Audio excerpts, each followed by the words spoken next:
Juniper Sinclair's heels clicked sharply on the worn wooden floor of their late mother's townhouse. She had barely stepped through the doorway when she saw him, Alan, sitting on the sofa with his head in his hands, shoulders trembling. The house smelled of old memories and stress. She hadn't been here in months. "What happened?" she asked, dropping her bag with a thud. Alan didn't answer right away. She crossed her arms. "You've got 60 seconds before I walk out and never look back." He slowly raised his head. His eyes were bloodshot. "I need you to marry Walter Thorne." Then she laughed, hard, bitter. "Okay, how much have you had to drink? And what did you mix it with?" Alan didn't even flinch. "I'm serious, obviously." She looked him over. "You look like death. Are you on something?" He stood shakily, walked to a drawer, and retrieved a single sheet of paper. "Just read this." She hesitated, then took it. Her name, Walter Thorne's name, legal language, a 1-year strategic marriage agreement. Terms laid out like a corporate acquisition. Bullet points, clauses, legalese. Her hands trembled. "You forged my signature?" Alan shook his head. "No, it's just a draft. He's waiting on your consent." "He, Walter Thorne, your cold-blooded billionaire boss? Why would he want me?" Alan looked away. "Because you're the only person who won't let him manipulate them. And because—" She folded her arms. "Say it. He wants to own you." Juniper's nostrils flared. "Excuse me?" Alan swallowed. "Not like that. Okay, maybe it is like that, but it's more complicated. He's in trouble with the press. Some donors pulled out after that anonymous leak. He needs optics. Clean ones.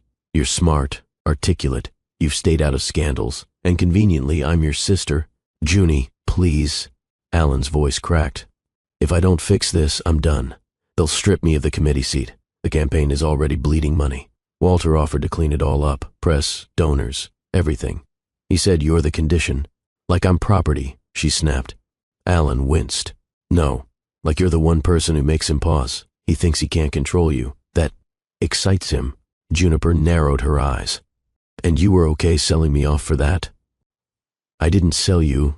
You just served me up, gift wrapped in a white dress and a broken spine." Alan ran a shaky hand through his hair. "Don't you think I tried every other option? This was the only one that didn't end with me in prison or splashed across headlines." She folded the paper in half, then again, until it was no bigger than a playing card.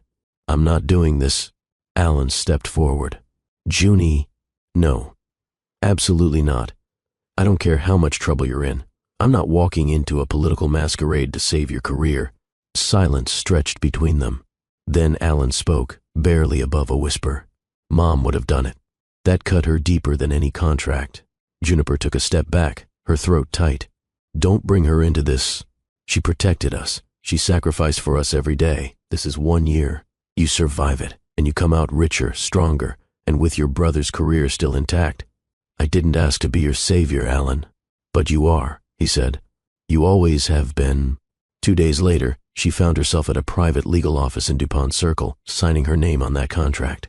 No emotion, no fanfare, just the scratch of pen on paper and Walter Thorne, watching her from across the table. He was dressed in charcoal, not a speck out of place. His hands immaculate, his eyes steel. He didn't smile, not even when she slid the document across the table. "I'll have my team schedule the ceremony," he said simply.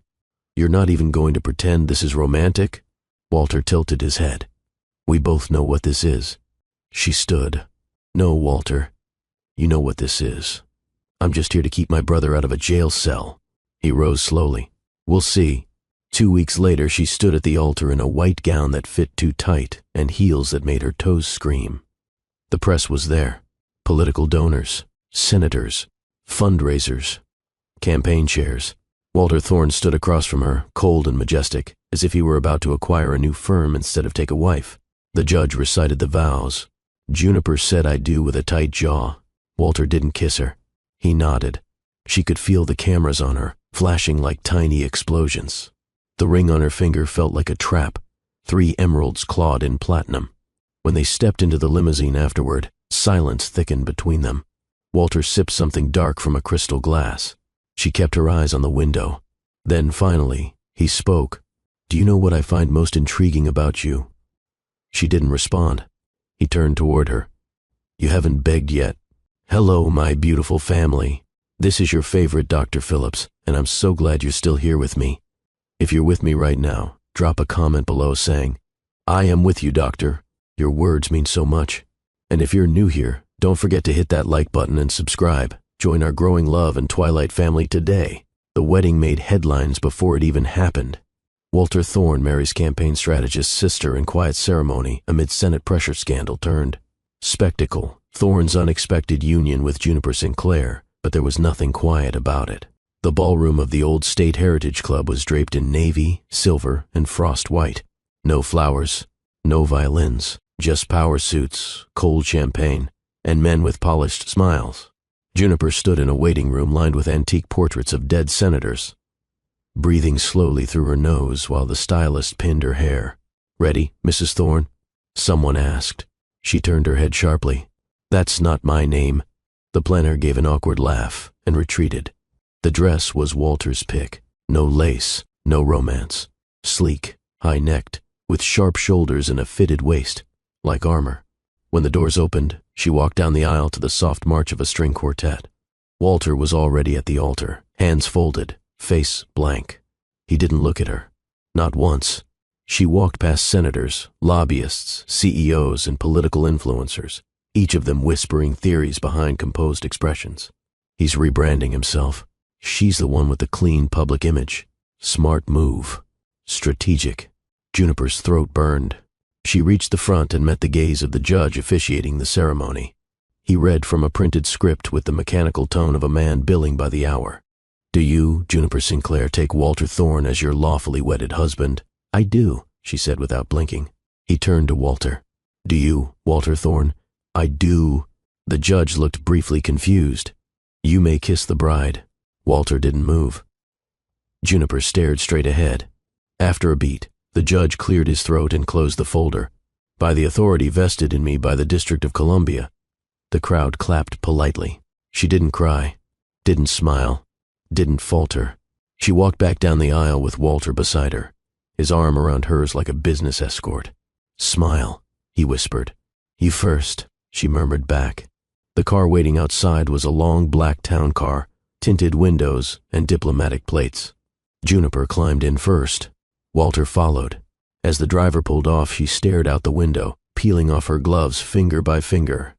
This dress itches, she said flatly. Then take it off, he replied without looking at her. She scoffed. Is that your idea of flirting? No, he said. That's my idea of honesty. She turned. You really think you've won something here? He looked over at her finally. You think I care about winning? You care about control, she snapped. And now you have me in your little power grid. You came willingly. I came because my brother was too arrogant to cover his tracks. You exploited that. Walter sipped from the glass beside him. Correct. Her spine stiffened. You're not even trying to pretend otherwise? There's no need to pretend. You wanted transparency. This is what it looks like. She blinked. You're sick. He leaned in just slightly, enough that she could feel the weight of his attention. You're the one who said yes, Juniper. You read every word of the contract. It wasn't a contract. It was a setup. Perhaps. He tilted his head. But here you are, still wearing my ring. She glanced down. 3 sharp emeralds, pointed like talons, sat inside platinum claws on her finger. It looked more like a crown than a promise. Cold, calculated. I hate emeralds, she muttered. He raised a brow. I know. Back at the estate, Juniper walked through the grand marble entrance like a stranger entering an art gallery, one where nothing was allowed to be touched. No staff, no welcoming champagne, no smile from the man beside her. Just silence. The driver disappeared down a hallway. Juniper kicked off her heels in the foyer, letting them clatter against the tiles. I'm going to need wine. A whole bottle. Walter was already removing his cufflinks. Cabernet is on the sideboard, the one from Burgundy. Don't insult me by asking for anything sweet. Don't worry. She walked toward the bar. There's nothing sweet about today. She poured without asking. 1 glass for her, none for him. You really don't drink on wedding days? I don't celebrate acquisitions. Lovely, she said, sipping slowly. So this is what a $1 billion prison looks like. Walter chuckled quietly. Call it what you want. You'll still sleep in my bed. She turned, eyes flashing. Excuse me? You heard me. No separate rooms? No guest suite? He stepped closer. Why delay the inevitable? Juniper didn't back down. Because I don't belong to you. His voice dropped. Not yet. She tensed. He unbuttoned the top of his shirt, revealing a glimpse of chest. Clean lines, hard muscle, a scar just beneath his collarbone. She hated how her eyes lingered. I'm not afraid of you, she said coldly. You should be afraid of what I make you feel, he replied. A long, still pause. I'll sleep wherever I damn well choose, she said. Walter walked past her, his fingers brushing her waist lightly as he passed. Barely a touch, but enough to leave a pulse. My room has the better sheets. Later that night, she stood in front of the double doors of the master suite. She could hear the silence on the other side. No music, no laughter, no celebration, just waiting. She pressed her forehead against the wood. 1 year, she whispered to herself. Just 1 damn year, and she turned the handle. The bedroom door closed with a soft final click behind her. Juniper stood still. The master suite was dim, lit only by the faint glow of recessed ceiling lights. No candles, no flowers, no pretense. Just a bed, wide, low, perfectly made in dark linen, and Walter standing. Beside it, removing his watch like it was just another night. I assumed you'd go to a guest room, he said without turning. I changed my mind. Convenient. She took a breath. Don't flatter yourself. I just refuse to let you dictate where I sleep. Now he looked at her. Slowly. Directly. That's not all you've refused tonight. Juniper walked toward the foot of the bed and stopped. You expect something from me? No. He took a step closer. But I want it. She crossed her arms. Want doesn't equal permission. Walter's lips barely moved. Then give it to me. A long pause. She hated how her skin flushed. The man before her was a machine by reputation, calculated, cold, impenetrable. But now, standing only a few feet away, shirt unbuttoned to the waist, his chest, rising and falling with more tension than control, he was something else entirely. Juniper didn't respond with words. She reached behind and pulled the zipper of her dress. It hissed down her spine. The fabric slid off her shoulders, puddling around her ankles with a soft whisper. She stood there in nothing but black lace and defiance. This means nothing, she said. Walter stepped forward until his breath was warm on her skin. It means everything. Then his mouth crashed against hers. There was nothing slow about the kiss, no gentleness, no caution. He kissed her like he wanted to dismantle her, piece by piece. Juniper's back hit the nearest wall. Her hands tangled in his open shirt, fingers clawing at his chest. He tore his sleeves off, buttons flying. Her nails dragged down his torso, and he grunted, low, sharp, like she'd cracked something open inside him. She didn't hold back, didn't hesitate. She didn't want soft. She wanted control, and she wanted to take it from him. But Walter didn't give control. He took it. He spun her, pressed her chest to the wall, one hand pinning her wrist, the other tracing the curve of her hip. You could say no, he whispered into her ear. Her answer was a breathless moan. He lifted her easily, effortless, like she weighed nothing, and walked her to the bed. She wrapped her legs around his waist, her fingers in his hair, pulling, biting. She expected cold. What she got was fire. Walter undressed her with practiced movements, but the look in his eyes wasn't detached. It was ravenous, starved. He watched every reaction she gave him, memorizing it like data, but responding to it like a man possessed. When he finally entered her, there was no pause, just one strong, deliberate thrust. Juniper cried out, arching into him. He didn't let up. Each motion was deliberate, relentless, calculated to undo her. His hands gripped her thighs, his teeth grazed her neck, his body pinned. Hers like she was something precious, but something dangerous. You were made for this. He growled into her ear. You're delusional, she gasped, digging her nails into his back. Say it again, he demanded, thrusting deeper. She bit her lip. You're God, insufferable. He thrust again. Keep talking. She couldn't. Her body shook with each rhythm. Her breath broke against his skin. Her moans slipped past her lips before she could trap them. Walter kissed her again, slower this time, deeper, like he needed more than her body, like he needed her soul. When she came, it wasn't just pleasure. It was surrender. She clawed at his back, her body arching beneath him, and he groaned as if the sound shattered him. He followed seconds later, burying himself deep, his forehead pressed to hers, breath ragged. And then, in a voice so low it barely touched the air, Juniper. No title, no walls, just her name. Like a confession. The room was quiet, except for their breaths. Walter didn't move. Neither did she. Their bodies tangled in sweat and sheets and silence. Finally, Juniper reached for the edge of the blanket and pulled it over herself. Was this part of the contract too? She asked. Walter didn't open his eyes. You tell me. She rolled onto her side. You've got serious control issues. I know. You're addicted to power. He cracked one eye open. Only when it's worth it. She stared at the ceiling. I wasn't supposed to enjoy that. And yet. She threw a pillow at him. He caught it, grinning faintly. It was the first time she'd seen a real expression on his face. Not a smirk, not a mask, just something human. Walter reached for the glass of water on the nightstand, took a sip, then offered it to her. She didn't take it. Instead, she looked at him, really looked. No cameras? She asked. No staff, no recording devices, no leverage. Why? He shrugged. I didn't want proof. She frowned. Of what? That you could break me? Morning sunlight slipped through the sheer curtains, landing across Juniper's bare shoulder. She blinked. The sheet smelled like cedar and sex. Her body ached in ways she hadn't expected, deep, sore, and completely alive. She sat up slowly, pulling the blanket with her, scanning the room. No sign of him.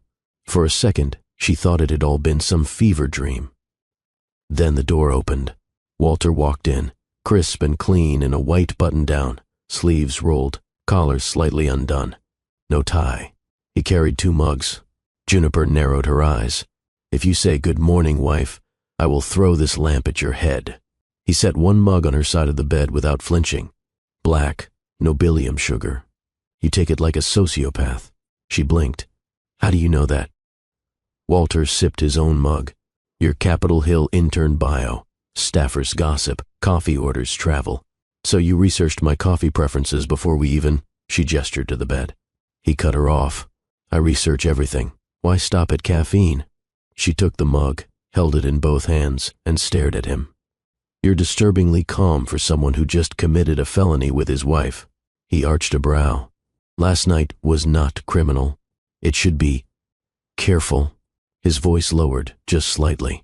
You're tempting me to commit it again. She sipped her coffee, watching him. You're not what I expected, she said. And you're exactly what I feared. They ate breakfast in silence on the balcony. Fresh croissants, eggs, berries. Juniper wore one of his oversized white shirts, sleeves rolled to her elbows. Walter read the paper, flipping pages with surgical precision. She let the silence stretch, sipping her second coffee. So what now? She asked finally. He glanced up. What do you mean? I mean, are we supposed to parade around town pretending to be in love? Or are we just avoiding each other and hoping the paparazzi never catches wind of the icicles in our marriage bed? Walter folded the paper neatly. You assume last night was a fluke. She met his eyes. Wasn't it? No, he said. It was the start of something I plan to repeat. Frequently. She nearly choked on her croissant. You're bold for a man with commitment issues. I don't have commitment issues. I have trust issues. Very different. Juniper rolled her eyes. You're charming in a sociopathic kind of way. Better than being forgettable. Is that what this is about? She asked. You're scared of being forgotten, so you marked me like territory. Walter leaned back, resting one arm on the chair beside him. You don't mark something unless you believe someone else might try to take it. There was a pause. A tension. Juniper broke it with a soft laugh. You're worse than I thought. And yet you slept like the dead, because I was used like a stress doll. He smirked. You responded rather enthusiastically for a doll. She threw a grape at him. He caught it midair, popped it in his mouth, and chewed. Later that morning she showered and stepped out into the master closet, only to find him waiting. Are you stalking me in my own dressing room? He held up a box. Your official press wardrobe has arrived. Excuse me? For public appearances, Charity galas, fundraisers, will be photographed together. Optics matter. She opened the box. Designer labels, red carpet cuts, shoes worth more than her first car. You think this buys my cooperation? I think it ensures you won't embarrass me in front of donors. She smirked. Don't worry. You're already an embarrassment. He stepped closer. Too close.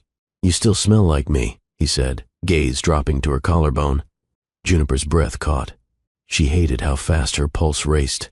You think just because you got under my skin? I didn't just get under it, he murmured. I branded it. Her hand flew up to push him away, but he caught her wrist. You can fight it all you want, Juniper, but I know what I felt, and I know what you screamed. Let me go. He didn't. Say it meant nothing, and I will. She stared at him, furious. He waited. Seconds passed. Then she yanked free and stormed out, slamming the door behind her. That afternoon, a reporter caught them leaving the estate. Walter's hand slid around her waist like muscle memory. Cameras clicked. Juniper turned her head slightly, whispering through clenched teeth. You don't get to touch me in public if you can't be honest in private. He smiled for the cameras. You'll find I'm very honest behind closed doors. Click. Click. Flash. Someone shouted, Mr. Thorne, is this marriage a rebrand or a love story? Walter didn't miss a beat. He pulled Juniper in, pressed a kiss to her temple, and answered calmly, It's a damn good story either way. Back inside, she shoved him once they were alone. Don't use me. He stared her down. Then stop pretending you hate being used. I do. No, Juniper. You hate not being in control. That's different. She opened her mouth to retort, but nothing came out. He walked away, tossing his jacket on the chair. We'll be at the city council charity dinner tomorrow. Wear the silver one. She narrowed her eyes. What if I wear red instead? His voice was soft. I dare you. The boardroom at Thorne International was always 10 minutes early and 2 degrees too cold. Walter was 15 minutes late. Again, his assistant shifted nervously beside the digital projector. The CFO cleared his throat. 2 senators' aides exchanged glances. Then the door swung open. Walter strode in like he owned the air, which in this room, he did. But something was off.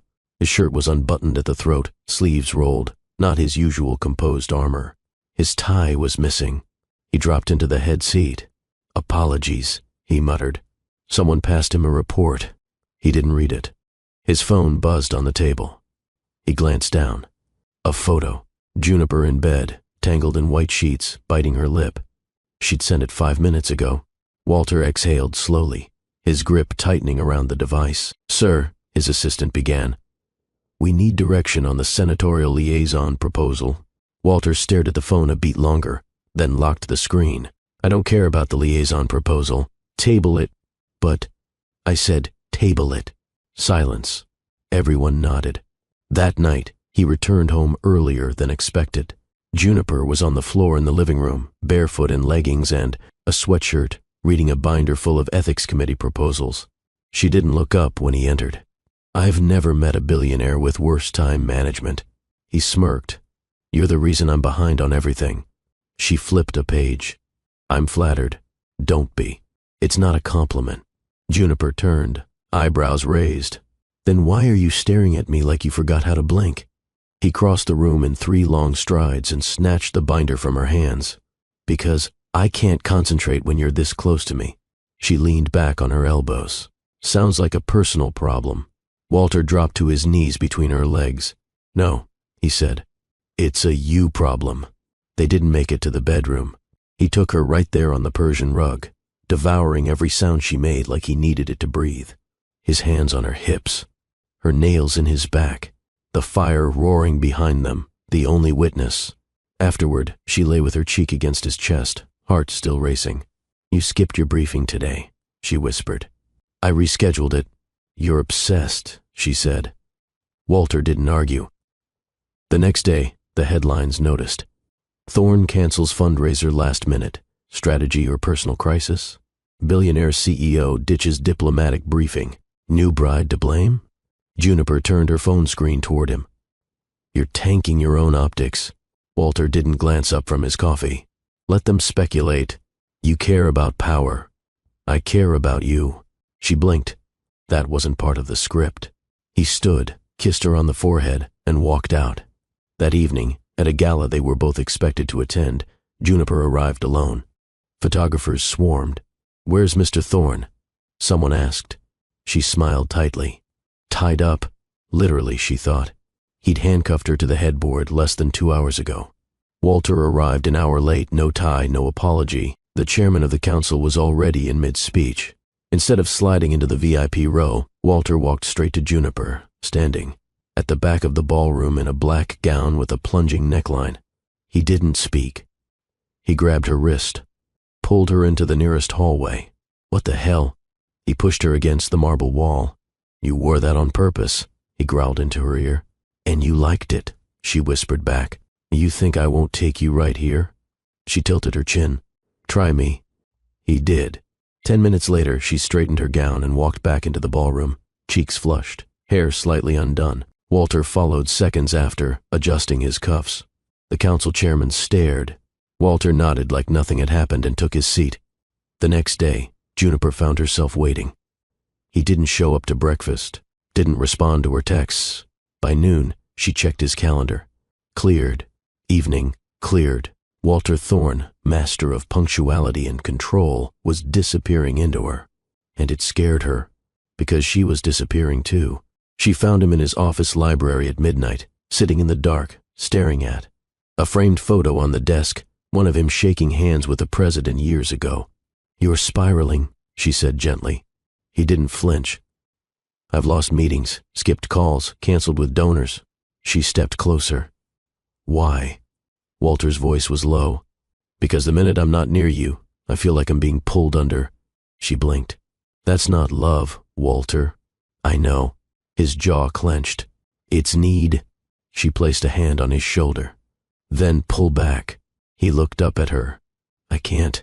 Juniper stood in front of the mirror in the master bathroom, brushing her hair back into a loose twist. Her reflections stared back, calm, collected, indifferent, but her heart hadn't stopped pounding since the night before. She could still feel him, on her skin, under it, inside it. And she hated it, because it wasn't supposed to feel good. It wasn't supposed to feel like home. She dropped the brush, walked into the closet, and pulled on jeans and a black blouse. No designer tags, no styling team. She needed to feel like herself today, whoever that still was. Walter was already in the kitchen. No staff again, no calls, just him, slicing apples like he didn't have 3 appointments waiting on his word. "You're late," she said, pouring herself coffee. "I canceled everything," he replied. She stared. "Again?" He handed her a plate with apples and toast. "You didn't eat dinner last night." "Because you were too busy dragging me against walls and forgetting you have a job." Walter didn't react. She took the plate. Sat. "You're spiraling," she said. He leaned against the counter. "You said that, and you're not denying it." He took a breath. "I'm not." Juniper looked at him. Not the tailored image or political warlord. Just the man. Barefoot, wrinkled shirt, eyes tired. "I don't want to be your escape," she said. "You're not." "Then what am I?" Walter walked around the island, knelt in front of her. "You're the only thing in my life that feels real." She didn't know how to respond, so she stood and walked to the glass doors, looking out over the courtyard. The air outside was still. Inside, her mind was chaos. He was unraveling at the seams, and somehow the seams were stitched with her. That afternoon, Walter didn't show up to the Senator's Tech Security Summit he'd been scheduled to keynote for 6 months. His staff panicked. Phones rang. Schedules shifted. Juniper found him in the indoor gym, shirtless, hands wrapped in training. Tape, punching a heavy bag like it had personally offended him. "You're avoiding the world again," she said. He didn't stop. Punch. Punch. Jab. Jab. "You can't keep doing this." He paused, breath ragged. "Do you have any idea what it's like to touch you and then have to pretend none of it matters the next day?" She folded her arms. "We had a contract." He stepped closer, sweat glistening on his skin. "And I tore it the moment I touched you." Juniper stared at him. "You think obsession is romance?" "No," he said, "but it's honest." She swallowed hard. "You're falling apart. I've never been more alive." That night, she stayed in a guest room. Not because he asked her to, because she needed to. She lay on the unfamiliar bed, staring at the ceiling, remembering every detail of how his hands felt wrapped around her thighs, how his voice had broken when he whispered her name into her neck. But she also remembered her mother, how she'd lost herself in her father's shadow, how she'd turned silent just to keep the peace. Juniper wouldn't let that happen to herself. The next morning, Walter sat waiting at the dining table. He didn't touch his food. "Where were you last night?" he asked. She didn't sit. "In the guest room. I noticed." "Good." He stood slowly. "If this is your way of punishing me." "It's not punishment," she said. "It's self-preservation." A pause. He stepped closer. "Did I hurt you?" Juniper looked at him for a long time. "No," she said. "But I think you might hurt yourself trying to keep me." His face shifted. Not pain. Not rage. Fear. He didn't follow her that day. Didn't text. Didn't call. And that silence was louder than anything he'd ever said. Juniper sat on a bench outside the Library of Congress, phone in her lap, untouched coffee growing cold beside her. The city moved around her, cars, voices, ambition. She stared straight ahead. He was losing himself in her, and she was starting to fear how much of herself she'd already given. She didn't want to be someone's reason to crash, but part of her, a dangerous, aching part, liked being needed that much. That night, she returned to the estate late. No lights on. She thought he'd left. But then she saw him, sitting on the steps, no jacket, sleeves rolled to the elbows, one hand in his hair, the other holding the ring box, the real ring, the one he'd never given her, not the emerald crown from the ceremony, but a simple gold band. "I had this before the wedding," he said. She stood in the doorway. "I wanted to give it to you after it meant something." Juniper stepped forward slowly. "Does it mean something now?" Walter looked up at her, voice rough. "You do." She sank to her knees beside him. No kiss, no declarations, just her forehead resting against his. Two people on the edge of something terrifying and real. The call came just after noon. Juniper was reviewing press briefings in the library when Walter walked in holding his phone, his jaw tense. "It's your brother." Her spine straightened. "What happened?" "He's at the Capitol steps. Security says he's drunk." Screaming. Juniper stood instantly. "Get the car." When she arrived, cameras were already circling like vultures. Alan Sinclair, former rising star of the Progressive Party, was slumped on the marble steps of the Capitol building. His shirt was untucked, his tie loose, and his speech slurred. "Liars. All of them." He yelled. "You think this place is about justice? It's blood and money." Juniper pushed through the small crowd of aides and interns and knelt beside him. "Alan," she said softly. "It's me." He blinked up at her, eyes glassy. "Junie, you're real. Come on, let's get out of here." He tried to stand, but stumbled. Walter appeared at her side without a word, lifting Alan with practiced strength and walking him to the car. Inside, Alan curled into himself, muttering nonsense. Juniper sat in silence, jaw clenched, eyes burning. Walter didn't speak until they pulled away from the Capitol. "You want to know why he spiraled?" he asked. She didn't respond. He looked at her. "Because he knows I didn't need you to save his career. I could have done it without the marriage." Her head whipped around. "What?" Walter stared straight ahead. "I let him believe it was necessary. I let you believe it." She blinked, stunned. "Why?" "Because if I told you the truth, you would have walked." Juniper stared at him like he was a stranger. "And you call me manipulative." He didn't flinch. "You are. But you're honest about it." Later that evening, Alan lay passed out in a guest room, and Juniper stood in the doorway watching him breathe. Her heart ached. This was the boy who built pillow forts with her, who taught her how to cheat at Monopoly, who stayed up all night helping her prep for college interviews, and now he was broken. Because of debt. Because of shame. Because of Walter. She found Walter in his study, typing something into a secure laptop. He didn't look up. "You used me. I needed leverage. You got it." "I also got you." Juniper stepped inside, shutting the door behind her. "You knew about Alan's embezzlement before he told you?" "Yes." "How long?" "Months." She shook her head. "You planned this?" "No," he said quietly. "I adapted. Don't play semantics with me, Walter. He stood, slowly. I had a file on your brother before I ever met you. She stared. And me? He didn't answer. Her voice dropped. Did you have a file on me too? Walter stepped around the desk. Yes. A pause. Just the sound of her breathing. You watched me, she whispered. I studied you. For what? He exhaled. Because the moment I saw you speak at that ethics hearing last year, I knew you were dangerous. And that made you want to own me? No, he said. It made me want to understand you. Then I met you. And that ruined everything. Juniper's voice cracked. You really think this is love? Walter looked at her, unblinking. I think this is the first time I've been afraid to lose. She didn't sleep that night. She paced the estate corridors, her thoughts chasing each other like ghosts. Everything had been a setup. But somewhere along the way, the lines blurred. She remembered his hands shaking the first time he kissed her forehead. She remembered how he touched her when no one was watching. She remembered his voice in the dark. I've orchestrated every relationship in my life. You were the only one I didn't see coming. In the morning, she went to Alan's room. He was awake, holding a glass of water with shaking fingers. She sat on the edge of the bed. You sold me, she said. He winced. I know. You lied. I thought I was protecting you. No, you were protecting you. Alan looked down. I didn't think he'd care. Juniper's eyes narrowed.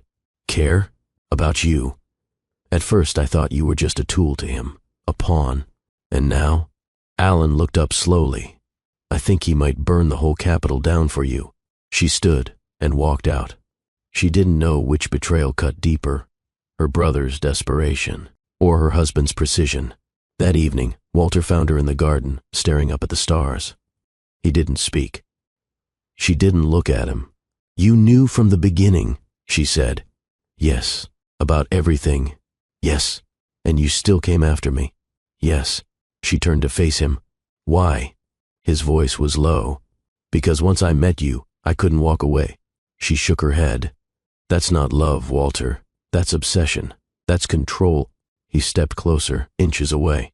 No, he said. That's surrender. The storm rolled in just after midnight.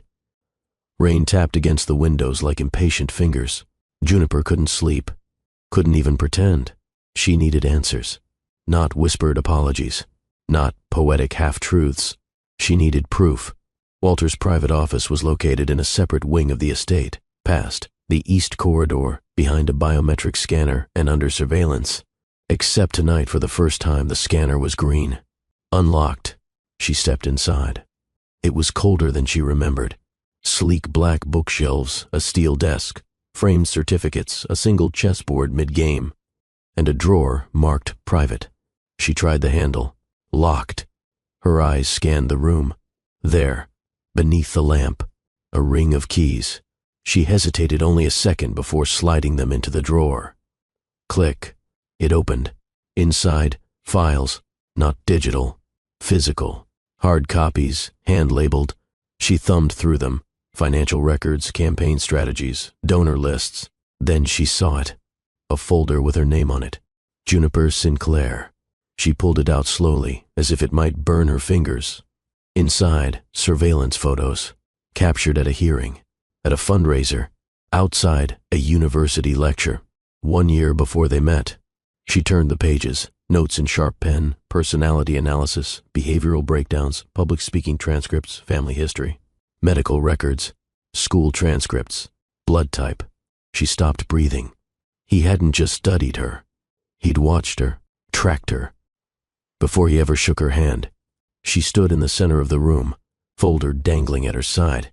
When she turned, he was there, leaning in the doorway, watching her. You left it unlocked, she said. I know. You wanted me to find it? Walter stepped forward slowly. You were going to look eventually, and you were okay with that? I didn't say that. Juniper held up the folder. This is insane. I had to know what I was dealing with. I'm not a case study. No, you were a wildfire. I needed to know how close I could stand without getting consumed.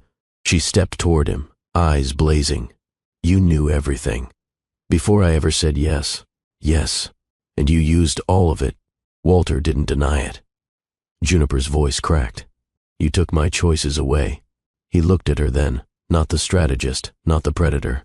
Just a man, tired and cornered. I gave them back the moment I saw you walk down that aisle. Liar. He flinched. Juniper shoved the folder into his chest. Was any of it real? He caught it, held it like it weighed more than it should. All of it. She stared at him. Then she stepped back. Don't follow me. She left the study without another word. Rain soaked through her shirt before she reached the car. She didn't care. She drove without a destination, heart pounding, fingers white-knuckling the wheel. He'd studied her like a project, wanted her like a possession, and somewhere along the way, she had started wanting him back. By sunrise, she was parked outside an old coffee shop in Logan Circle. The lights weren't even on yet. She watched the sky shift from gray to gold, her head resting on the steering wheel. No calls came in. Not from Alan. Not from Walter. Silence. When she finally returned to the estate that afternoon, the staff said nothing. Walter wasn't in his office. Not in the gym. Not in the bedroom. But she found him in the kitchen, wearing the same shirt from last night, sitting at the island with the folder in front of him, untouched. He looked up as she walked in. I should have told you, he said. Juniper didn't sit. She didn't speak. I didn't know how. She crossed her arms. You built this entire thing on lies. I built it on necessity. That's not better. Walter leaned forward. You think I don't regret it? She laughed bitterly. You're not the type who regrets. You recalculate. Not with you. Don't. He stood. You think I planned this? That I sat down one day and said, let me manipulate the smartest, sharpest woman I've ever seen into marrying me so I can feel something for once? She blinked. Because I didn't, Juniper. She stared. And for the first time in all their months together, she saw it. The cracks. Not just in his voice. In him. He wasn't controlling this anymore. He was barely holding on. She stepped forward. You should have let me see this sooner. I was scared. Of me? He nodded. Of losing what I never deserved to have. Juniper paused. You don't get to decide that. They stood there in silence. The folder sat between them like a weapon, or a confession. Finally she whispered, I need time. Walter nodded once. I'll wait. Juniper folded her last blouse into the suitcase with quiet hands. No slamming drawers, no shredded love letters, no tear-soaked dramatics. Just a methodical goodbye. She zipped the suitcase closed and stood still for a beat, palms flat on the fabric like it could anchor her. It didn't. She found Walter in the greenhouse. He'd retreated there the past 2 mornings, pruning roses that need pruning, rearranging plants that didn't need rearranging. She stood in the doorway, watching as he snipped a single perfect stem. He saw her in the reflection of the glass. I wondered how long it would take. Juniper didn't move. I'm leaving. He turned. No sharp inhale, no step forward. Just his eyes, landing on the suitcase at her side. I see. She waited for the speech. The appeal, the strategic confession. None came. I'm not doing this because I hate you, she said. I know. I'm doing it because I'm not sure where I end and you begin anymore. He nodded once. I know that too. Juniper stepped into the greenhouse, the air thick with moisture and the smell of jasmine. I don't regret what we had, she said softly. Neither do I. But I can't build a future on manipulation, Walter. No matter how beautiful the house is. His jaw tightened. I never planned to fall for you, he said, and I never planned to fall into you. A pause. She exhaled. I just need distance. Space. Time to think. He looked down at the pruning shears still in his hand. I won't chase you, he said. I didn't think you would. She reached into her coat pocket and pulled out the emerald engagement ring. I never liked it, she said. I know. She set it on the potting table, beside the shears, then turned to leave. Walter watched her walk away with a suitcase and no tears. He didn't follow, didn't beg. He stood there long after she was gone, the ring catching the late morning sun, flashing green against his white-knuckled grip on the shears. 3 hours later, Juniper stood in the center of a furnished rental apartment near the lake, staring out at still water. She dropped her bag by the door and collapsed into the couch. No staff, no security detail, no husband, just quiet. She didn't cry. She couldn't. There was something sacred about the silence. like she was hearing her own voice again for the first time in months. The days passed slowly. She kept the curtains open, read actual books, burned toast on purpose, sat barefoot on the porch steps with a cup of tea and no makeup. It felt like she was remembering herself, one page, one breath, one truth at a time. She didn't answer Walter's texts. At first, they were simple. Are you safe? Do you need anything? Then, just timestamps. Blank messages, sent but unsaid. She left them unread. 1 week turned into 2. Then a third. And then a letter. No envelope. No return address. Just a folded page slipped under her door one rainy morning. It was his handwriting. I bought a house by the lake. No cameras, no staff, no security, just stillness. If you want truth, not performance, come find me. She read it twice. Then again, then tucked it inside the spine of the book she'd been reading. And waited. That night, the wind howled through the trees outside. She couldn't sleep. Her body missed his weight. Her skin missed his heat. But more than that, her heart missed being known. Not studied, not recorded, known. By sunrise, she packed a small bag. Not a suitcase, just a sweater, a book, her keys, and drove. The house sat tucked beneath tall pine trees, hidden from the road, half covered in ivy. She parked by the edge of the gravel path. No gate, no cameras, no sign of Walter. She walked up to the porch, knocked once, no answer. She turned the knob. It opened. Inside was warm, dim, the scent of wood smoke and citrus. And there he was, in the living room, chopping wood, shirtless, unshaven, barefoot. He didn't speak, didn't smile, just looked up and froze. Juniper stepped inside slowly. You gave up everything, she said. Walter straightened. For you, she stared at him. No press? No donors? No. She paused. For you? He shook his head. For me. They stood in silence. Then he walked to the fireplace and tossed the last log onto the flame. It cracked, spit, caught fire. Later they sat side by side on a small couch, legs barely touching, hands empty. Two people who'd broken everything, and still chose to sit beside the wreckage. Walter poured wine. Juniper didn't drink it. He didn't push. They watched the flames in silence. Then he spoke. I never said I loved you. She looked at him. No, she said. You didn't. He set the glass down. Because love means surrender. And I never surrendered anything. She didn't respond. Until his voice broke. But I'm ready now. Walter Thorne vanished from the headlines without a single statement. No press release. No official withdrawal. Just silence. The Capitol buzzed in his absence. Power brokers whispered. News anchors speculated. Has Thorne stepped down from political ambitions? Thorne skips summit in Brussels. Deputy sends cryptic no comment. Once the coldest strategist in D.C., now missing in action. He had ghosted the very machine he built. Juniper read the articles from her porch swing. Not to check on him, she told herself, but because she needed to know what version of the truth the world had chosen. Some said he was sick. Others said it was a power play. Only one columnist, buried in the local section, dared to ask, what if the empire never mattered to him as much as one woman did?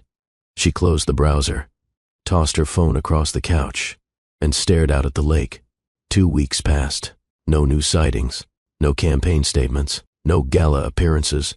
The name Walter Thorne stopped trending, but he didn't leave her mind for a moment. Juniper spent her days writing, not articles, not policy briefs. Letters. Some she burned. Some she sealed in envelopes she never intended to send. One she kept on her nightstand. Folded, blank, because some truths didn't need ink. They needed time. Alan called once. You hear from him? He asked. She said nothing. He left me a voicemail, Alan said. Just said, thank you for protecting her. And I'm sorry for using you to get to her. Juniper's chest tightened. Alan paused. I think he meant it. She nodded, then ended the call. At the lake house, the firewood was always stocked. The porch never swept. The kitchen light left on all night, as if Walter hoped she'd return when she thought no one was watching. She didn't. Not yet. But she wrote another letter. This one, she signed, "Walter, you scare me. Not because you hurt me, but because you saw me, entirely. And I forgot what that felt like. J." She folded it. Didn't seal it. Placed it beside the blank one on her nightstand. One evening she turned on the news. A panel debated foreign policy. The host said, had Walter Thorne still been in Washington, he would have, but she muted the TV before the sentence finished. He wasn't in Washington anymore. He was waiting. The next day, she didn't plan it. She just drove. She didn't pack a bag, didn't text, just followed the route to that quiet little house with the ivy-covered porch. He was there, chopping wood again, shirt damp with sweat, expression unreadable. He looked up as the gravel crunched beneath her tires. No shock, no smile, just stillness, as if he'd been expecting her all along. She got out of the car and stood across from him. No suitcase, no conditions, just her. "I read the articles," she said. "I know. They think you've disappeared. I have." She stepped closer. "Why?" Walter dropped the axe. "Because I was tired of building empires on lies." She nodded slowly. "And now? I want to build something real, even if it's small, even if it's just us." Juniper studied his face. No mask, no weaponized charm, just him, quiet, bare, ready. "I'm not here to forgive everything," she said. "I'm not asking you to. I still need space sometimes. I'll give it. I don't want to be worshipped. Then I'll stand beside you." A pause. She reached into her pocket, pulled out the letter, the signed one, held it out. He took it, unfolded it, read it, then looked at her. "You stayed away," he said softly, "so you wouldn't get lost in me." "I came back," she replied, "so I wouldn't lose myself." He stepped forward, close enough to touch, but didn't. She had to decide, and she did. Juniper took his hand, not because she was weak, but because strength sometimes meant choosing softness. They walked back inside without another word, just hands clasped. Two equals. No headlines, no contracts, only choice. The next morning, the lake was quiet, still. Sunlight stretched across the water like it had nowhere else to be. Juniper sat on the porch swing, a coffee mug in one hand, the blanket from Walter's couch wrapped around her shoulders. No makeup, no press briefings, just skin and air. Walter stepped outside barefoot, holding a brown folder. He didn't speak, just sat beside her, setting the folder between them. She glanced at it, then at him. "What's that?" "No tricks," he said. "Just clarity." Juniper didn't touch it. Instead, she asked, "Are you done hiding?" Walter's eyes met hers. "I was never hiding." "Then what were you doing?" "Waiting for the noise to die." "And now?" "Now, I want something honest." She finally opened the folder. Inside, a single piece of paper. No legal stamp, no lawyer's watermark, just a handwritten list. No staff, no surveillance, no scheduled appearances, no manipulation, no expectations. Just us, as we are. And at the bottom, 2 lines in bold, "This is not a contract. This is an invitation." Juniper stared at it, then laughed, just once, soft and sharp. "You're really committing to the bare minimum." Walter smiled faintly. For someone who once negotiated trade embargo loopholes in Brussels, this was harder. She kept reading. Her finger paused over the final bullet. "No past used as currency." She looked at him. "That one's new. I used your past against you," he said. "Your public image, your integrity, your family." She nodded. "You used your own too," she said. He tilted his head. "I didn't have much left." Juniper closed the folder. "I don't want to live in exile," she said. "This isn't exile. Feels like it." Walter leaned forward, elbows on his knees. "It's not running, Juniper. It's choosing stillness." She narrowed her eyes. "That sounds like something people say when they've given up." "It's what I'm saying, because I've finally stopped pretending." A breeze moved through the trees. Juniper sipped her coffee, heart still and loud at the same time. "You really think this will work?" she asked. Walter didn't answer right away. Then, only if we wanted to. She looked down at the paper again. It wasn't legal. It wasn't binding. It was honest, and that made it more dangerous than any document she'd ever signed. That afternoon they went grocery shopping. Together. No driver. No bodyguards. Just them, pushing a cart through a small-town co-op. Walter insisted on cooking dinner. Juniper stood in the corner of the kitchen, watching the man who used to intimidate. Senators now squinting at the instructions on a box of couscous. "You're a mess," she said. He poured olive oil like it was wine.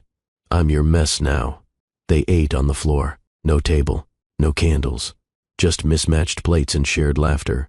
He asked about her dreams, not her goals. She asked about his regrets, not his wins. They talked until the wine bottle was empty and the sky turned black. Later, she lay in bed with her head on his chest. The air smelled like garlic and warmth. His hand rested on her back, steady. "This doesn't erase what happened," she whispered. "I wouldn't want it to," he said. "Why?" "Because it's what broke us open." She listened to the rhythm of his breathing. No mask, no coldness, no control. Just Walter, unmade, undone, and willing. She rolled over, propped up on one elbow. "Why didn't you fight me when I left?" He looked at the ceiling. "Because love doesn't force." She watched him.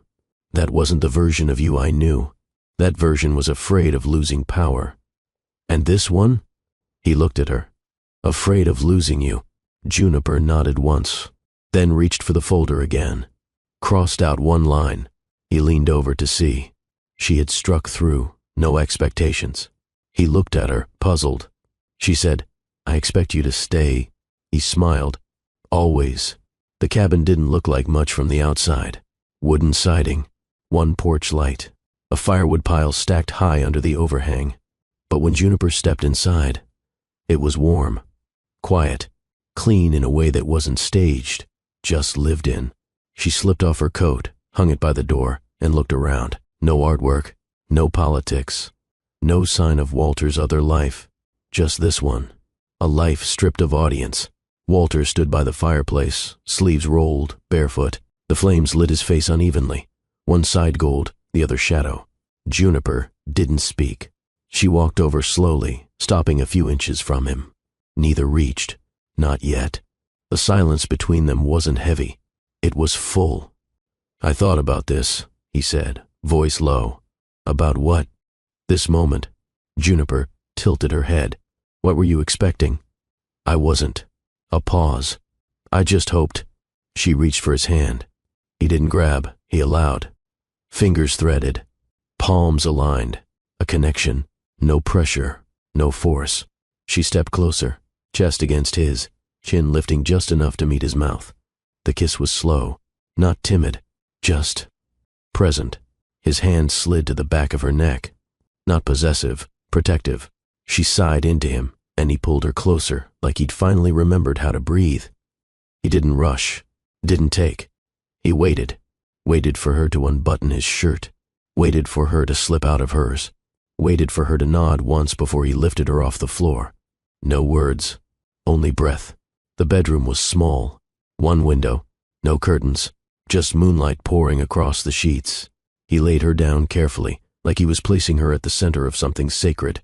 She watched him undress, not hungrily, but attentively, like memorizing him meant anchoring herself. When he joined her in bed, she didn't reach first. He did. Fingertips traced the edge of her ribs, the line of her hip, the soft curve beneath her breast. Not claiming, discovering.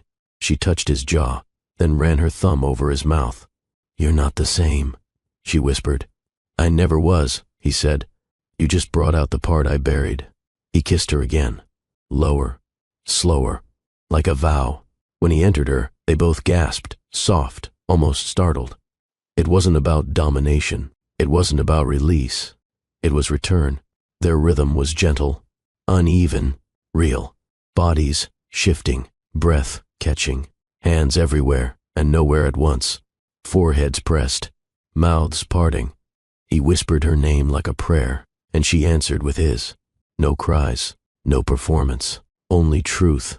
When she climaxed, it wasn't a peak, it was a surrender. Her fingers gripped his shoulders, her mouth against his ear. her body arching not to escape, but to open. And when he followed, it wasn't violent. It was deep. Final. They didn't move. Didn't speak. His arm draped across her waist.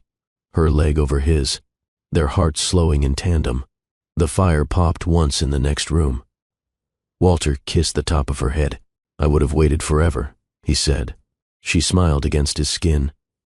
"I'm glad I didn't make you." Later she woke up wrapped in a tangle of limbs and linen. She looked at him, eyes closed, breathing even, jaw finally relaxed. The man who once ruled Washington now slept like someone who had nothing left to prove. She kissed his collarbone and whispered into his chest, This is what real feels like." He pulled her closer, still half asleep. Didn't speak. Didn't need to. The sun rose lazily over the lake, scattering gold across the wooden floors. Juniper stood at the cabin sink, washing 2 mugs. Walter sat at the table behind her, reading a paperback, his glasses sliding slightly down his nose. There were no aides, no agendas, no hidden microphones. Only quiet, and the smell of black coffee. Juniper dried her hands, then turned. "Let's make rules." Walter looked up, amused. "Rules? If this is real, if we're going to start over, then yes, ground rules." He set the book down. "All right. You start." She stepped toward him, serious. "No pretending." He nodded. "Agreed. No sugarcoating." "Yes." "No saying what you think I want to hear." Walter smirked. "That might be harder." Juniper narrowed her eyes. "And no using silence as punishment." He paused, then nodded. "Deal." She sat across from him. He leaned in slightly. "My turn?" "Go. No disappearing into work when things get emotional." Juniper arched a brow. "And what if I am the work now?" He smiled faintly. "Then, I'll show up on time." She considered that. "Fair." Walter poured her more coffee without asking. She didn't thank him. Didn't need to. It was becoming normal. "You were never like this," she said after a while. "Like what?" "Soft." He met her gaze. "I was. You just didn't see it. Because you didn't let me." He nodded. "That's true. Soft." He met her gaze. "I was. You just didn't see it. Because you didn't let me." He nodded. "That's true." Juniper leaned back, mug cradled between her palms. "You terrified me. I terrified myself." Silence. Honest. Sharp. "I used to think you didn't feel anything," she said. "I did," he answered. "But I didn't know what to do with it." She studied him. "And now?" "I feel everything," he said, "and I'm learning how to stay." Later, they took a walk by the lake. Shoes off, jeans rolled, water lapping at their ankles. Juniper picked up a smooth rock, turned it over in her hand. "Did you ever really think we'd get here?" Walter watched her. "No." "Then why chase me?" "Because I didn't want anyone else to." "That's not the same as love." "I know." A pause. She tossed the rock into the water. "Do you love me now?" she asked quietly. "Yes." "How do you know?" Walter didn't hesitate. "Because I'm not building anything else." That night, they cooked together. She chopped vegetables. He burned the chicken. They laughed. He tried again. Succeeded. Barely. After dinner, they sat on the porch. No wine. No distractions. Just her head on his shoulder. His thumb tracing her knuckles. Juniper whispered, "What happens when the world finds you again?" Walter replied, "Then they'll see a man who chose a woman over a throne. And what if I don't want the world to see me at all?" "Then we stay hidden." "For how long?" "As long as it feels right." She looked up at him. "You're not afraid anymore, are you?" "Only of losing this." She nodded. "Then let's protect it." Later in bed, she kissed his chest once before curling against him. "I still have questions," she whispered. "I'm ready for all of them." "Even the hard ones?" "Especially those." She exhaled. "I might not ask tonight." "That's fine." He wrapped an arm around her. "I'm not going anywhere." And for the first time in months, she believed him. Walter stood in the kitchen doorway, sleeves pushed up, watching Juniper as she danced barefoot to a vinyl playing in the corner. It wasn't polished dancing. It wasn't meant for anyone but her. Hair messy, shirt loose, spinning in tiny circles like the weight of the world had finally slid off her shoulders. He didn't interrupt, didn't offer commentary. He just watched the woman who had once stormed out of his estate now twirling in his cabin, smiling without needing to be asked. Free. She caught him staring and grinned. You gonna just stand there like a statue? I'm taking mental pictures, he said. She tilted her head. For blackmail? He joined her mid-spin. Badly. Off rhythm. All shoulders. She laughed, arms looping around his neck. You're terrible at this. I never learned how to be light, he murmured. She kissed him once, gently. You don't have to be perfect, just willing. They moved together, clumsy and uncoordinated, until the song ended. Walter pressed his forehead to hers. I used to lead every dance, he said. And? I never realized how exhausting it was, until you let me follow. That afternoon, Juniper pulled out a notepad and sat at the kitchen table. What's that? Walter asked. A list. For what? Things you've never told me. He poured water into a glass. That could take a while. Good, she said. We have time. He sat across from her. Start with something small, she said. He thought for a second. I once cried during a speech. Her brow arched. No one noticed. But I had a moment, a real one. It caught me off guard. What was it about? He swallowed. Veteran support bill. The language was standard. The numbers weren't. She nodded slowly. He added, it was the first time I realized numbers could hurt. She wrote that down, then looked up. My turn? He smiled. Fair is fair. I hated being photographed at our wedding. I know. But the moment I looked at you, the only thing that kept me from running was how still you looked. Like if I bolted, you'd still be there. Walter's breath caught. I would've. I know, she said softly. Hours passed. They traded truths, old fears, missed chances, names of childhood pets, favorite teachers, books that shaped them, regrets they never voiced out loud. And by the time the sun dipped low, they weren't holding hands, they were holding history. After dinner, Juniper sat on the porch steps. Walter joined her. She turned to him. I want to ask you something personal. You've earned that. Why did you let me go? He didn't speak right away. Then, because I saw what I was doing to you. And what was that? Chasing you into corners, loving you like a war strategy. She looked at him. And now, I love you like a choice. She leaned her head on his shoulder. He rested his chin on hers. You're bending, she whispered. For the right reasons, he said. Back inside, he folded their laundry. She cleaned the kitchen. No performance, no declarations, just ordinary. And somehow, that felt revolutionary.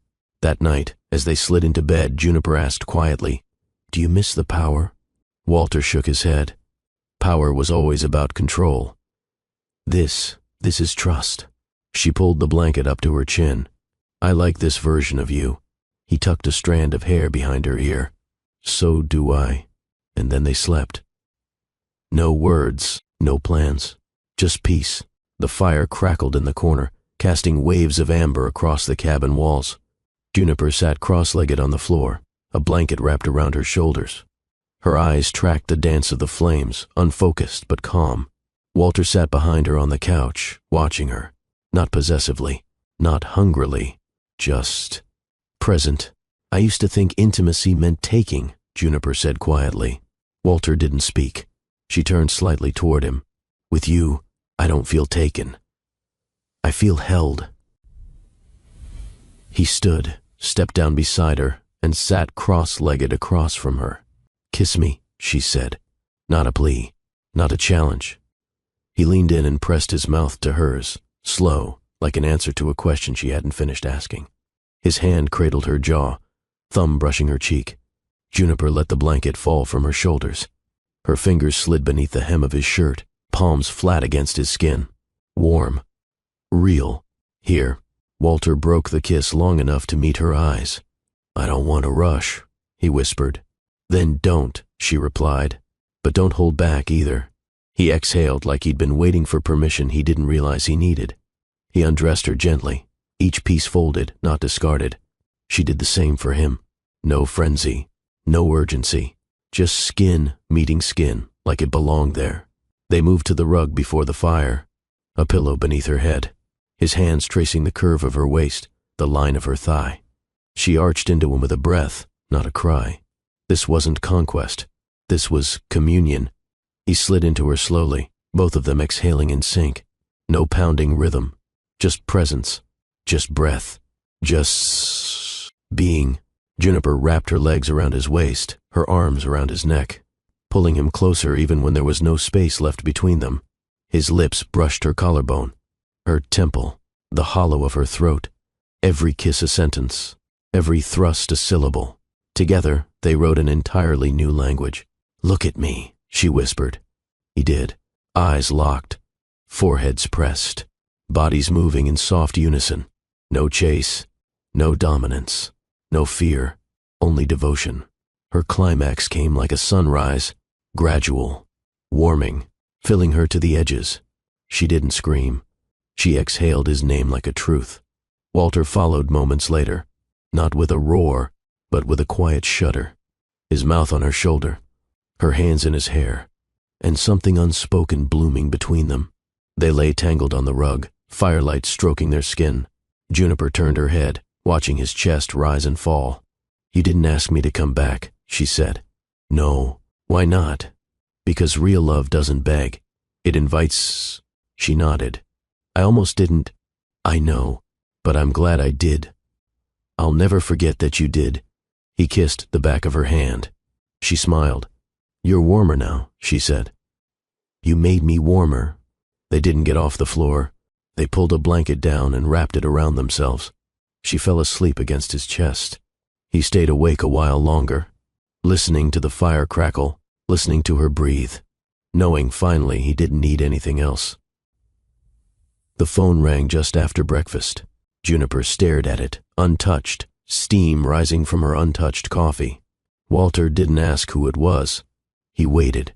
She let it go to voicemail, then picked it up again. 3 new notifications. 1 text from Alan. 1 email from a Capital Policy chair. 1 missed call from a number labeled DC Office, Ethics Board. She set the phone face down. "You should take the call," Walter said. Juniper shook her head. "Not today." He reached for her hand across the table. "You've been gone 6 weeks." "Exactly. You were born to lead, Juniper." She looked up.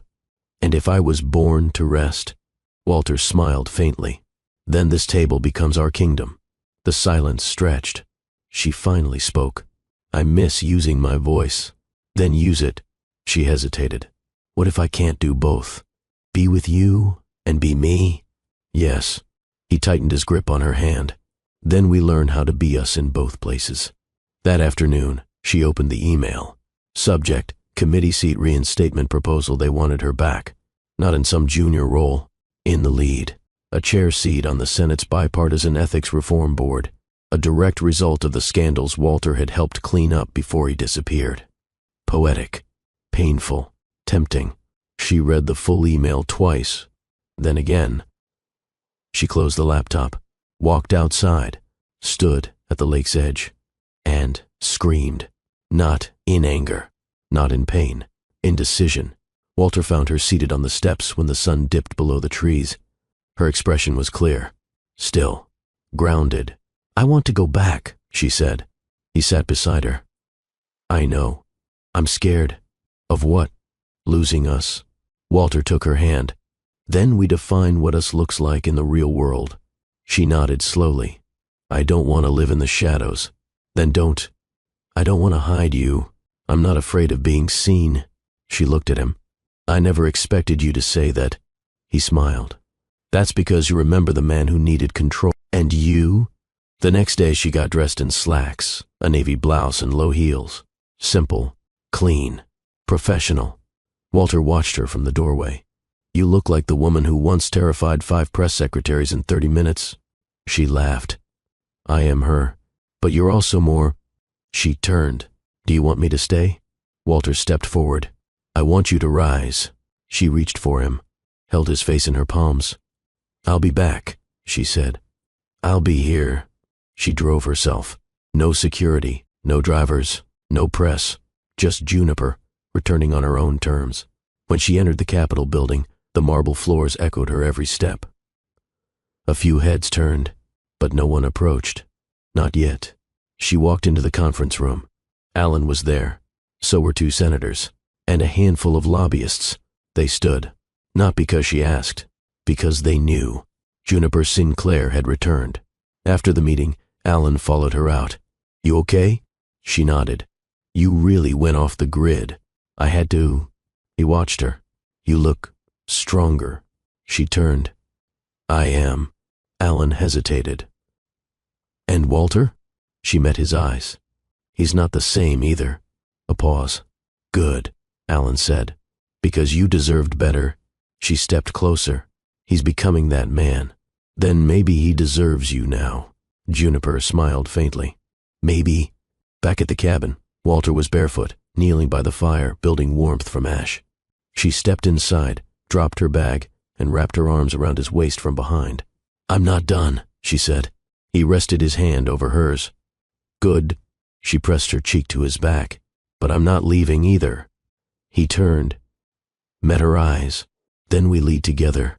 3 days after her Capitol return, Juniper received a call. It wasn't from Allen, not from the Ethics Committee. It was a direct line from a national news network. Primetime debate moderator, national stage. One night, millions watching.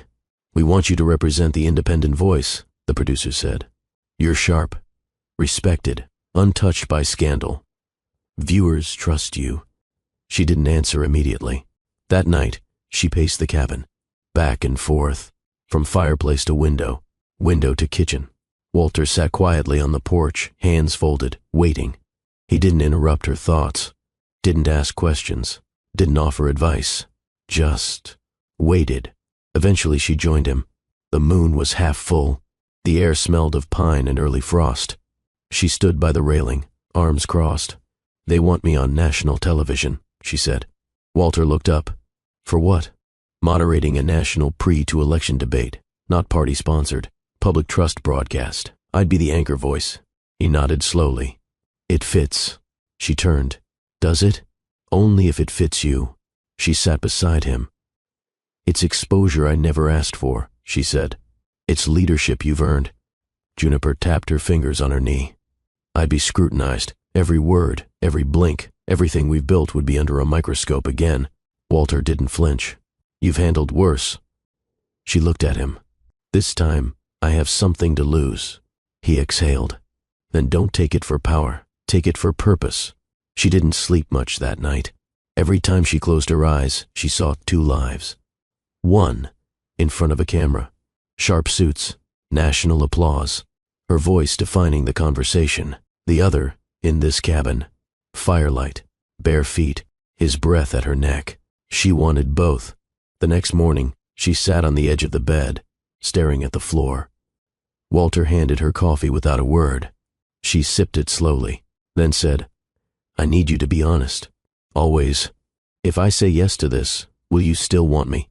Walter knelt in front of her, took the mug from her hands and placed it on the floor. "I don't want the quiet without you," he said. "If your truth is louder than this cabin, I'll be the one sitting in the front row." Her eyes welled. She blinked once, then nodded. "She made the call before noon. I accept, but on my terms. No scripted questions, no image consultants, no wardrobe guidelines, just her voice, unfiltered." That evening, she and Walter sat on the floor again, eating leftovers from mismatched bowls. She leaned back against his chest. "I'll be away for 4 days. I'll pack your bags. I'll be in makeup for 3 hours. I'll still recognize you. They'll come for you, you know, dig things up. I'm not hiding anymore." Juniper tilted her head to look at him. "Why not?" "Because I'm proud of who I became loving you." The fire crackled again. She whispered, "I'm scared." He kissed her temple. "So am I. But we're doing it anyway?" He nodded. "That's what courage looks like." That night, she wrote out her opening lines. Longhand. In the notebook Walter had given her after their first night at the lake house. She practiced them once, twice, then closed the book. No one needed to tell her who she was anymore. She had decided that for herself. And this time, she would speak for everyone who never had the chance. Juniper stood in front of the mirror, adjusting the neckline of her deep navy dress. No sparkle, no lace, just power stitched into simplicity. Her phone buzzed. "Walter, you've got this. I'll be watching from exactly 3 feet in front of the screen." She smiled, typed back, "I don't need a teleprompter. I've got fire." His reply came instantly. Exactly why I fell. The debate went viral. Clips of Juniper correcting 2 senators went live before the final question was even asked. Her closing line? "Public service is not a favor, it's a vow. If you can't make that vow, step aside." The room had gone quiet, then erupted. By midnight, the internet crowned her the new face of political accountability. By dawn, every major outlet had her name trending. She didn't check the hashtags. She only cared about one message. "From Walter, come home. There's something I need to ask you." She arrived at the lake house just after sunset. No crowd, no camera crews. Just Walter, standing barefoot on the porch, hair slightly windblown, holding a small wooden box in one hand. She stepped out of the car slowly. "You didn't wait inside. I wanted to see you the second you pulled in." She climbed the steps. "So dramatic." He smiled. "Only for you." They stood there for a moment, the air thick with something unspoken. Finally, he held out the box. Juniper stared at it. "That looks dangerously symbolic." "It's not a demand," Walter said. "It's a declaration." She took the box, opened it. Inside, a gold band. Plain. No stones, no ceremony. Etched on the inner curve, no more control. Just choice. Juniper didn't speak for a long moment. Then, "Are you asking me to marry you again?" "I'm asking if you'd still choose me, knowing everything." "And what would this mean? A ceremony? A contract?" Walter shook his head. "It means whatever you want it to mean. If you wear it, you define it. If you don't, I'm still yours." She looked down at the ring again, then at him. "You always know the right words now." He gave a soft laugh. "I had a good teacher." Juniper took the ring from the box, slid it onto her middle finger, not the traditional one. Walter raised an eyebrow. "I'm not done writing my own story," she said. He nodded. "Then I'll be the chapter that never pressures the ending." They went inside. No champagne, no announcements, just quiet and the sound of a woman reclaiming her identity on her own terms with a man who had learned to meet her where she stood. Later, by the fire, Juniper leaned against his chest. Walter traced the edge of the ring on her finger. "You knew I wouldn't wear it traditionally," she murmured. "I hoped you wouldn't." "Why?" "Because tradition never held your kind of power." She turned her head to look up at him. "I want us to build something," she said, "but not from the past, from the ground up." His hand settled on her waist. "Then I'm ready to follow your blueprint." Outside, the lake was still. The same stillness that once symbolized retreat now whispered something new. Foundation, not isolation. Freedom, not escape. She lifted her hand, studied the ring in the firelight. "It's not a symbol of submission," she said. "No," Walter agreed. "It's a mark of presence." Her lips curved. "You're getting good at this."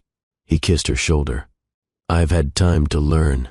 The morning after the ring, Juniper sat barefoot on the cabin deck, a fleece blanket wrapped around her shoulders. The lake was cloaked in morning mist, glassy and unmoving. Coffee steamed from a chipped mug in her hands. Walter was still asleep inside.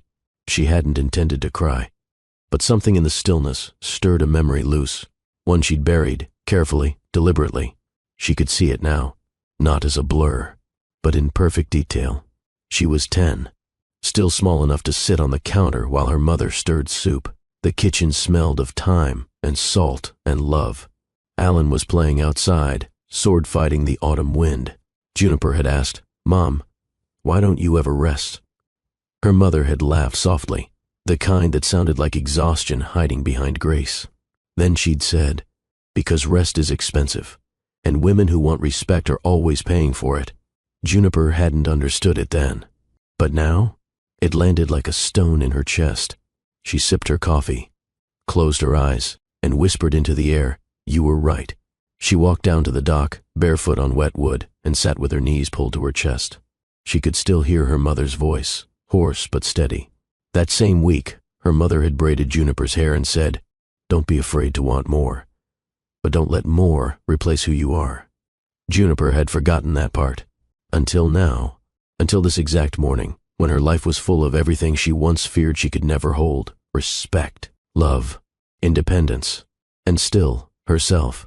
Walter came down a few minutes later, shirtless, in gray sweatpants, rubbing sleep from his eyes. He didn't speak at first, just sat beside her, silent and warm. After a while he asked, "You okay?"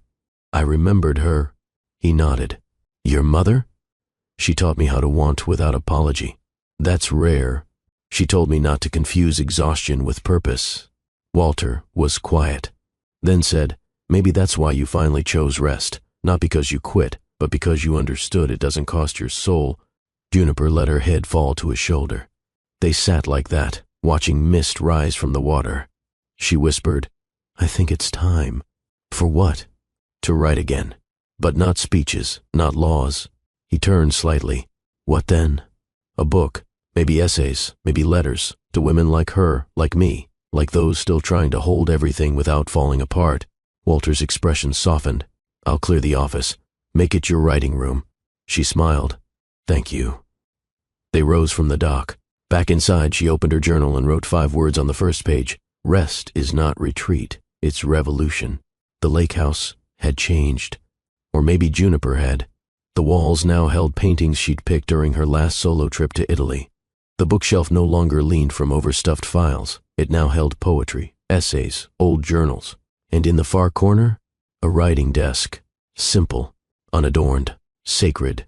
It was early evening when Walter called her to the dock. He wore a navy blue sweater, dark jeans, barefoot like always. Juniper followed in silence, heart unsure of what this moment was supposed to be. But she trusted his silence now. He'd earned that. The air was cold enough to kiss the skin, but still. Stillness had always meant something different here. Tonight, it felt like breath before a beginning. Walter turned toward her. Not with urgency, with peace. "I've thought about this for a long time," he said quietly. "Every night since that first morning you walked out of my house wearing that oversized coat and your pride." Juniper tilted her head, lips curled slightly. "You mean my armor?" "I mean your sovereignty." She folded her arms. "And what do you want to do with that now?" He pulled something from his pocket. Not a box. Just a single band, thinner than before, hand-etched. He held it out with both palms, offering not possession, but promise. "This is not a proposal for power, Juniper." She blinked. He continued, "This isn't about last names. It isn't about rings. It isn't about legacy. I don't want to marry you for the boardrooms or the headlines." Juniper said nothing. Walter took a step closer. "I want to marry you because when I wake up beside you, I believe in goodness again." Silence. Then Juniper's voice, measured and soft. "What would it look like?" "No venue, no vows written by tradition, no titles, just us, a morning ceremony, barefoot. You can wear jeans if you want, or don't wear anything at all."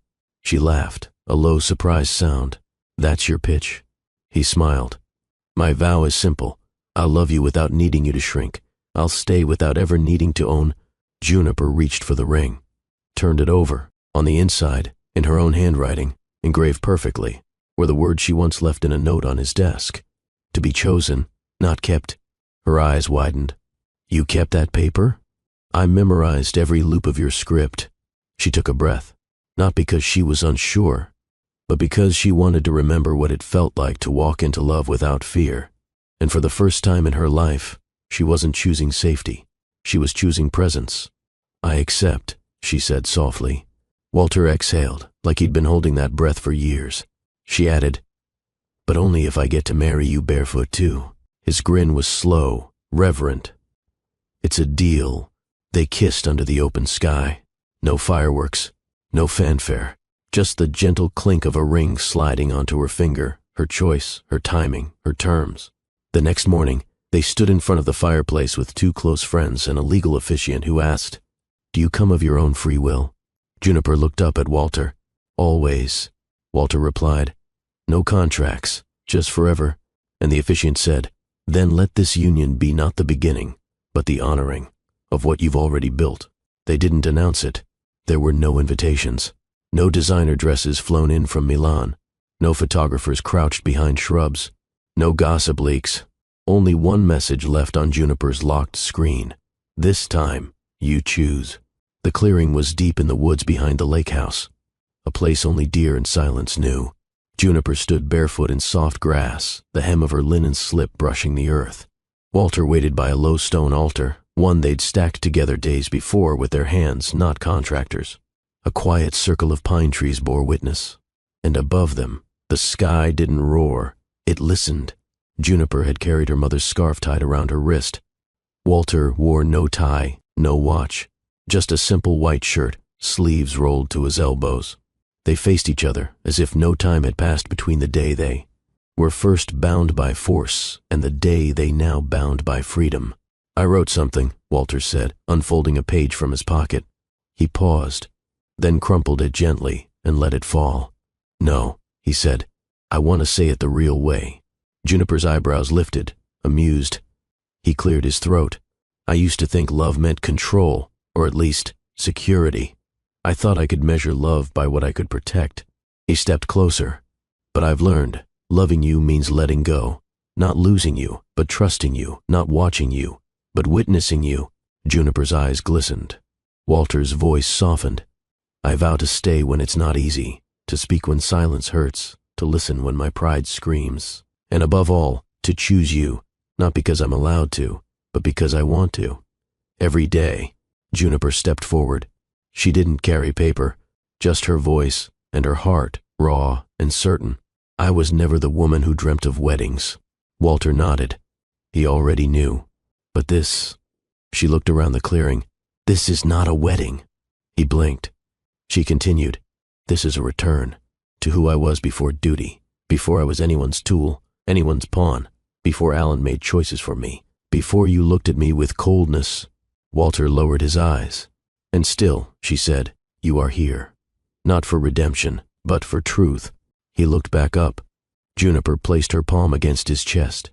My vow is this, I will never abandon myself again, not even for love, but I will share myself completely with the one who sees me whole. You see me? Walter whispered. I do. She smiled. Then that is enough. There were no rings this time, just touch, and breath, and hands intertwined. They kissed under a canopy of leaves, their foreheads pressed together afterward, neither speaking, both trembling slightly. Afterward, they sat on a flat boulder near the stream.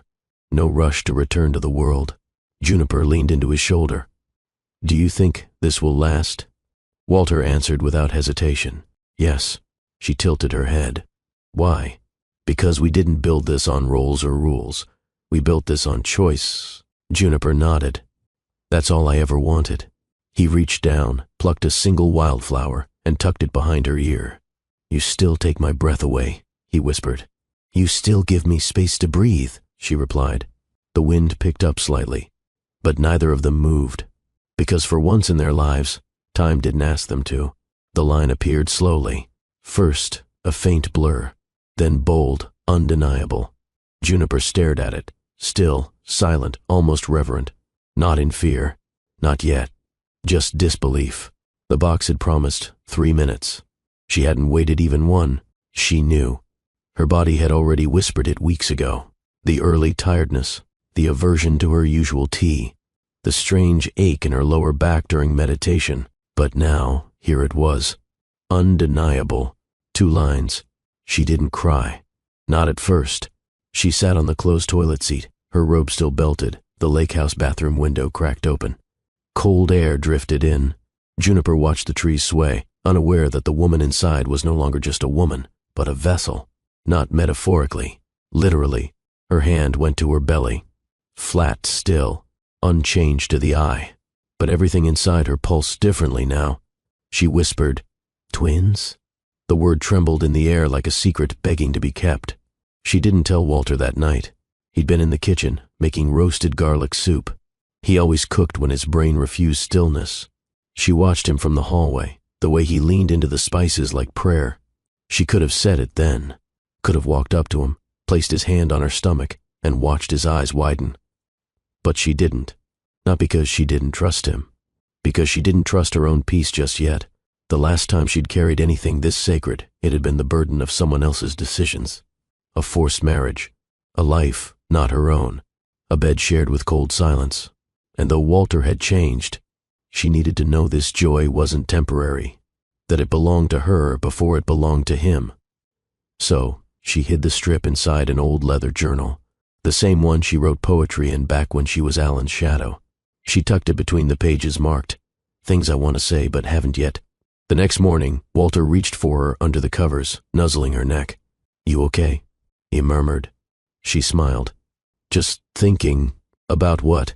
She kissed his forehead. "Everything." He didn't press, not because he wasn't curious, but because love, real love, didn't interrogate. It invited. That day, Juniper wandered into the woods alone. Wrapped in a thick cardigan, boots unlaced, scarf around her neck. She found the clearing where they had said their private vows, and she whispered again, "Twins," as if nature could hold the news without breaking. She sat on the grass, pulled her knees to her chest, and imagined 2 heartbeats inside her. Not 1, 2. She pictured tiny hands. One with her fingers, one with Walter's, one curious, one shy, and just like that, she began to cry. Not from fear, not even from joy, but from the overwhelming truth that her body, the same body once controlled, once broken, once bartered, was now writing its own future. From within, she returned home before sunset. Dinner was quiet. Walter watched her longer than usual. "You sure you're okay?" he asked again. Juniper nodded, but her hands fidgeted with her glass. She knew she couldn't hide it forever, but for now, just for one more night, she wanted it to be hers. Not his, not the world's, not the press's, hers. And so she kissed him goodnight with something sacred beneath her tongue. A secret, a beginning, a quiet power, growing. The envelope was unmarked. Walter had found it on his pillow, carefully placed, perfectly centered. Inside, a folded photo, slightly warm from her touch. He opened it and froze. 2 tiny beans, side by side, spines curled like commas, and underneath, in her handwriting, "They're ours." He sat on the edge of the bed. His thumb pressed gently against the edge of the sonogram, as if afraid too much force would erase them. Twins, not in theory, not in someday, but now, inside her, growing. He didn't speak, didn't shout, didn't run to find her. He just stared, and for the first time since childhood, he cried. Not the controlled, man-shaped tears he allowed once at his mother's funeral, not the tight-eyed ones he blinked away during Alan's betrayal. These weren't silent. They weren't hidden. They came in waves, unstoppable, messy, sacred. Juniper found him like that.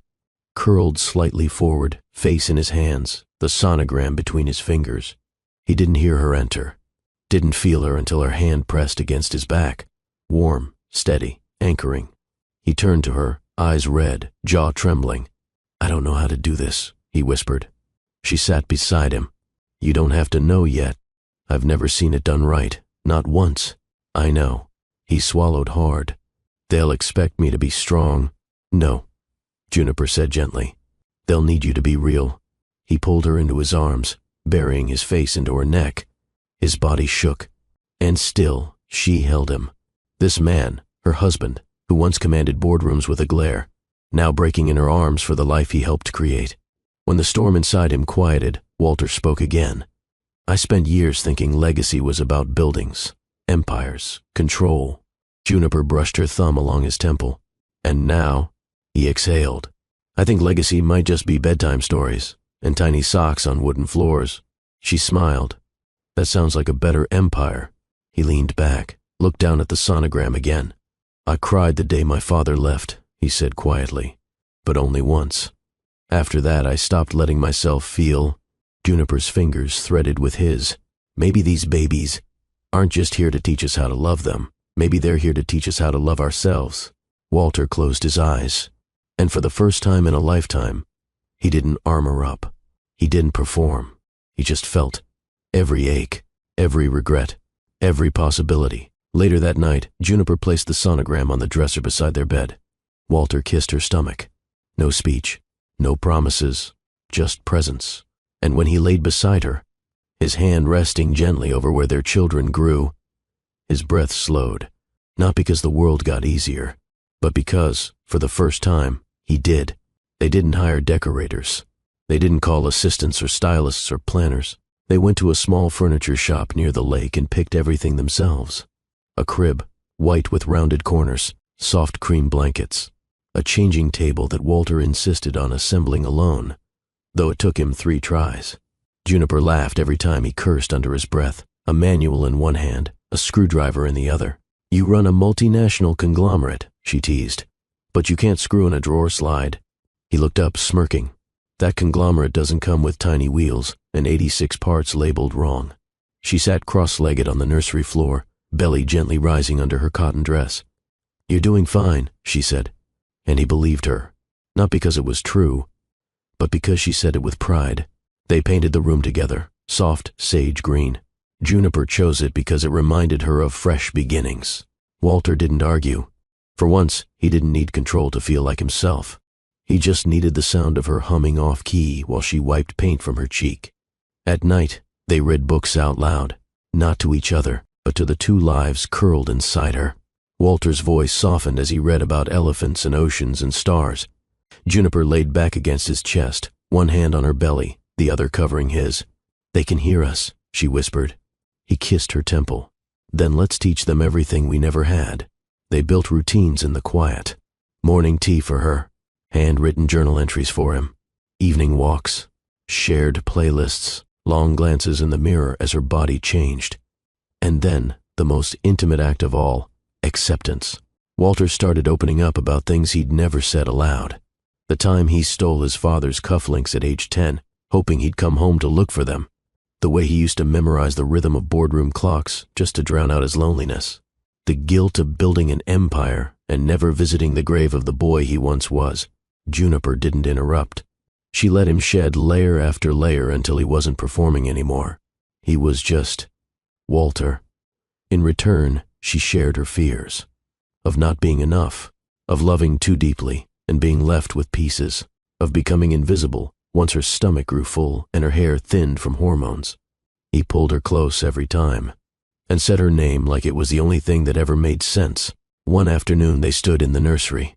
Crib assembled, blankets folded, a mobile of stars gently spinning above. Walter stared for a long moment.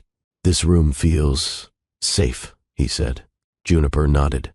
"That's what I want for them. Safety, without strings, without performance." He looked at her. "And for you?" She smiled. "I want the same." They didn't speak for a while. Just stood there, together, 2 people learning how to become more than survivors, becoming parents, becoming home. That night, Juniper couldn't sleep. She reached for Walter's hand under the sheets, placed it on her belly. The babies moved. He blinked awake, startled. What was that? She grinned. "Welcome to the next 18 years. He chuckled, then grew quiet. "Do you think they'll love me?" Juniper leaned close, lips against his ear. "They already do." Silence settled. Soft, sacred. And then she whispered the words that melted everything left frozen in him. "You're not cold. You were just frozen." His eyes welled again. Not from pain. From thawing. From being seen. Fully. Finally. It started with a red envelope, slipped under Walter's office door. No signature. No handwriting. Just a USB drive inside, labeled "Listen."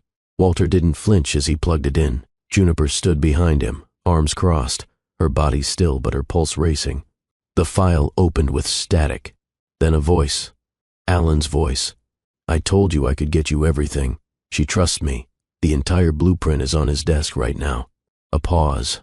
Another voice, and the surveillance access. "Alan again. I need more time. But I've already slipped the intern a keycard. Don't worry. No one suspects a thing." The silence that followed was louder than the recording. Walter's jaw didn't clench. His hands didn't shake. But Juniper saw it in his eyes. The disappointment. The betrayal. Again. She walked out before Walter could speak. Didn't wait for an opinion or a strategy session. She just needed him. Her twin. The boy who once made shadow puppets on her ceiling when she couldn't sleep. The one who held her hand at their parents' funeral. The same boy who, somewhere along the way, forgot who he was. She found Alan in the old conservatory behind the estate, seated at the baby grand piano, tapping out the same 3 chords he always played when he was nervous. He turned as she entered.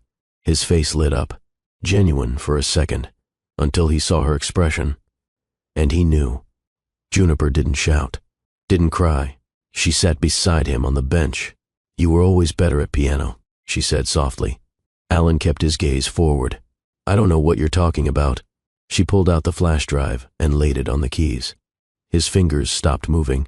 "I didn't want to hurt you," he said, voice low. "But you did. It was supposed to be temporary, just enough to leverage my position back, by selling him out." Alan turned to her. "He was never good enough for you. Cold, controlling. You deserved better." Juniper leaned in. "No, Alan. I deserved honesty. And you, of all people, should have known that." He looked away, jaw tight. "I didn't think it would go this far. But it did. And now," Juniper handed him a small device. A recorder. Clean. Empty. "One chance," she said. "You make your own confession. To Walter, to the ethics committee, to the board." Alan's eyes flicked to it. "And if I don't?" She stood. "Then I let the system do what I refused to believe it would ever do to my brother." Alan held the recorder. It felt heavier than it should have. "Why are you giving me this chance?" Juniper's voice was steady. "Because the boy who played piano for me didn't disappear. He just lost his way." She paused, then added, "This is your map back." Later that night, she found Walter sitting alone in his office. The fireplace cast flickers of amber across his face. She handed him the recorder. His voice, his choice. Walter didn't ask what she'd said to Alan. He just pressed play and listened. Alan's voice was clear this time. Not rehearsed, not manipulated. Just raw. "Walter, this is Alan. No excuses, no loopholes. I betrayed your trust, your name, and worse, my sister. I thought I could outplay a game I didn't respect. I was wrong. This is my admission, and if it costs me everything, I accept it." The tape ended. Silence fell. Juniper sat beside Walter. He didn't speak, but he reached for her hand and held it like a man who'd learned the price of trust. Walter didn't summon him to the boardroom, didn't call for legal counsel, didn't arrange bodyguards or press releases. He simply walked into the sunroom where Alan was already waiting, on time, dressed in navy, shoulders squared, as if it was still a debate, still a game. Alan stood. "Before you say anything—" "No," Walter interrupted, voice calm but clipped. "You'll listen." Alan's mouth closed. Walter circled once, slow, deliberate. This wasn't theater. This was war, quiet and devastating. "You didn't just leak files," Walter began. "You tampered with security, manipulated interns, lied to your sister, and exposed my private servers." Alan looked down. "I know." Walter's tone sharpened. "Then tell me, what part of that feels like love?" Silence. Just the hum of the fan and the steady click of Walter's shoes on the floor. "You think I took her from you?" Walter continued. "That I manipulated her into marriage, into this life, into this change?" Alan's jaw twitched. "I think you buried her." Walter stepped closer. "No, I woke her." Alan met his gaze now. Defiant, wounded. "She used to call me first. Tell me everything. Now I find out she's pregnant from a medical report forwarded to the estate lawyer." Walter nodded. "Because she finally has peace. That peace cost us." "It cost her everything," Walter snapped. "Her voice, her choices, her safety, and you were supposed to protect her." The pause between them felt infinite. And then, footsteps, bare, slow. Juniper entered, wearing one of Walter's oversized shirts, her hair pulled back, no makeup. All woman, all authority. "I said enough," she said. Both men turned. Neither spoke. "So she did. I love you both. But this war ends now. Not for your pride, not for your image, but for my children." She moved between them. Not fragile, not pleading, just resolved. "Alan, I know why you did it. And Walter, I know why it hurts. But I won't raise twins in a house built on your anger." She looked at Alan. "You broke my heart, but not beyond repair." Then at Walter. "You saved me, but that doesn't give you license to crush him." Neither man moved. She exhaled slowly, then added, "I want both of you at the hospital next week, when we hear their heartbeats." Alan's eyes glistened. Walter didn't flinch, but the fire in him dimmed. They weren't enemies, not really. They were just two men trying to protect the same woman, differently, and failing her in the process. Walter extended a hand. Alan stared at it. Then, after a long moment, took it. Not tightly, but sincerely. Juniper's eyes softened. "Thank you," she said, "for choosing peace over possession." That night, as she lay curled in Walter's arms, she whispered, "I don't need perfection. I just need presence." Walter kissed the top of her head and made her a quiet vow. "Then that's what I'll be." The letter arrived without a signature, typed on thick paper, delivered by hand, addressed to the Committee of National Integrity. Resignation, effective immediately. Alan was walking away, not just from politics, from the game, from the theater of pretending, from the ambition that nearly destroyed everything. Walter read it first, seated at the head of the dining table. Juniper stood across from him, arms folded, expression unreadable. "He didn't tell you?" Walter asked. She shook her head, didn't blink, didn't flinch, just stared at the page, and nodded. No press conference followed, no scandal, no leaks.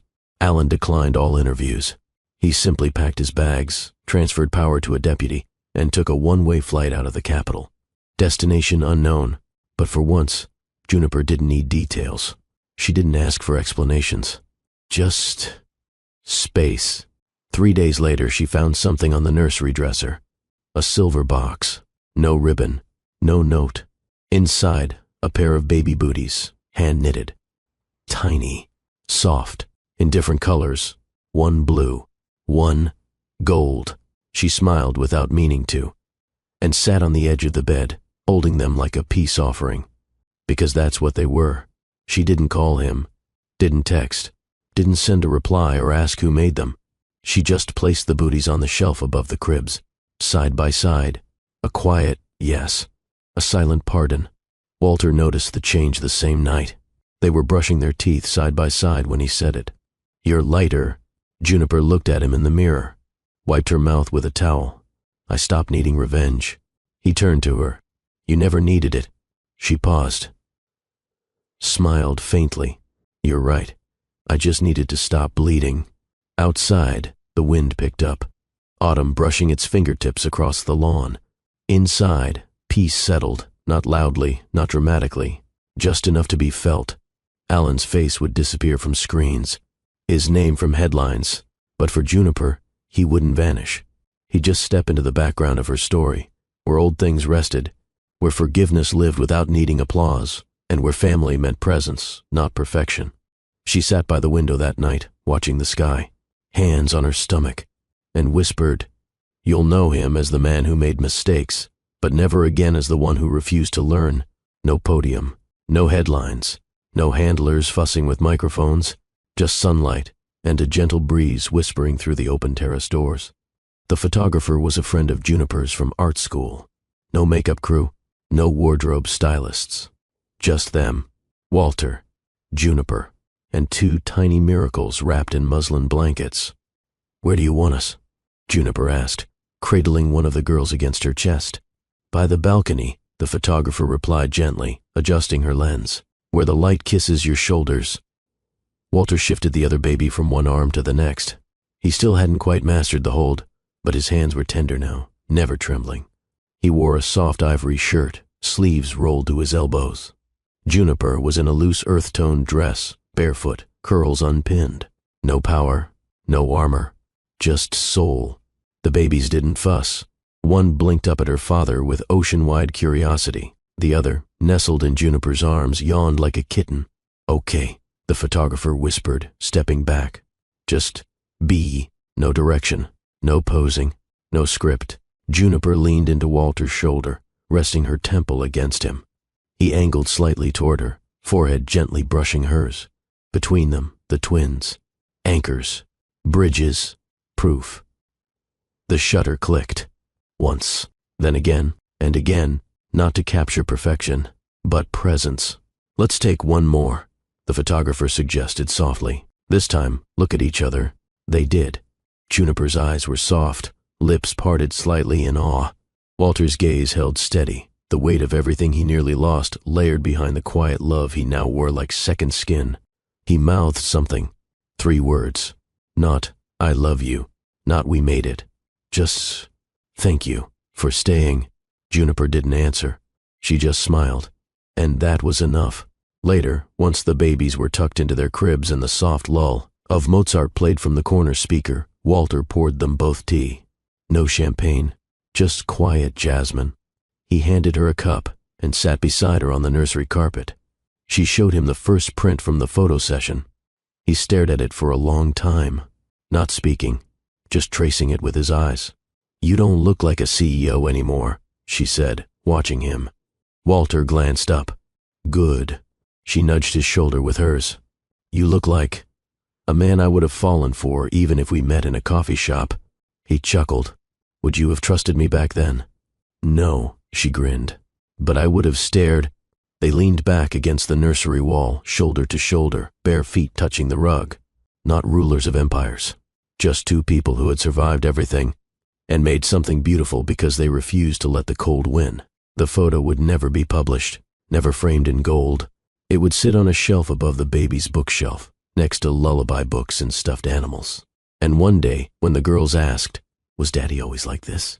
Juniper would show them the picture and say, "No." He became. It was the sound of small breathing that woke her. Not cries, not hunger, just the rhythmic rise and fall of 2 tiny chests beside her in the bassinet. Juniper sat up slowly, careful not to disturb them, and reached for the shawl draped across the chair.